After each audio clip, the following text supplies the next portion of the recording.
প্রতিটা মানুষের যদি ইলিয়াস আলীর স্ত্রীর মতো একটা স্ত্রী থাকে, তাহলে ভাই জীবনে আর কোনো কিছু দরকার হবে না। দেখেন, ওনার মতো যদি একটা স্ত্রী থাকে, তাহলে আপনি জীবনে যত আপনার ত্যাগ, যত অর্জন আছে, আপনার নাম খ্যাতি অর্জন করছেন, সব এক নিমিষে ধুলায় মিশিয়ে দিবে।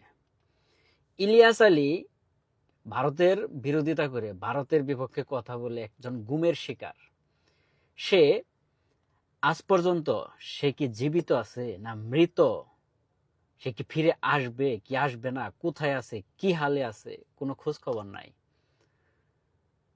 তার পরিবার, ইলিয়াস আলীর স্ত্রী পর্যন্ত জানে না যে তার জন্য কি মৃত্যুবার্ষিকী পালন করবে না তার জন্য অপেক্ষা করবে। সে কিন্তু জানে না ইলিয়াস আলী এরকম একটা গুমের শিকার।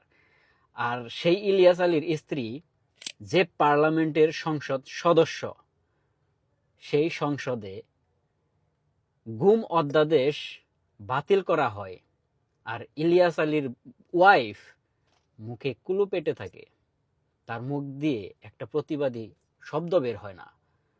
সে ইভেন এই বিলের বাতিলের পক্ষে ভোট দিছে।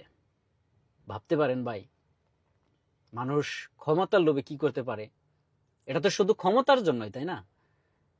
উনি যদি এই গুম অধ্যাদেশ বাতিলের বিপক্ষে ভোট দিতেন, হোক সেটা তার দলের বিপক্ষে ভোট, সমস্যা কি? কিন্তু তার স্বামীর যে একটা আদর্শ, সেইটা তো সে ধরে রাখতে পারতেন, মানুষ তাকে বুঝতে পারতো। আর এখন ধিক্কার জানায় এই ইলিয়াস আলীর ওয়াইফকে। এইরকম স্ত্রী জানি কারো কপালে না জোটে ভাই, যে ক্ষমতার লোভে তার স্বামীর চিন্তা করতেছে না, তার স্বামী এখনো জীবিত আছে না মৃত আছে, গুমের কারণে গুমের শিকার। আর সেই গুমের অধ্যাদেশ যাতে দেশে আরো গুম হতে পারে, সেই বিলের পক্ষে সে ভোট দেয়, বাতিল করার পক্ষে। গুমের অধ্যাদেশটা ছিল গুম প্রতিরোধ এবং প্রতিকার বিষয়ের অধ্যাদেশ, যাতে আর কারো এরকম ঘটনা না ঘটে, কারো ওয়াইফ যেন এরকম অপেক্ষা না করতে হয় তার স্বামীর জন্য। সে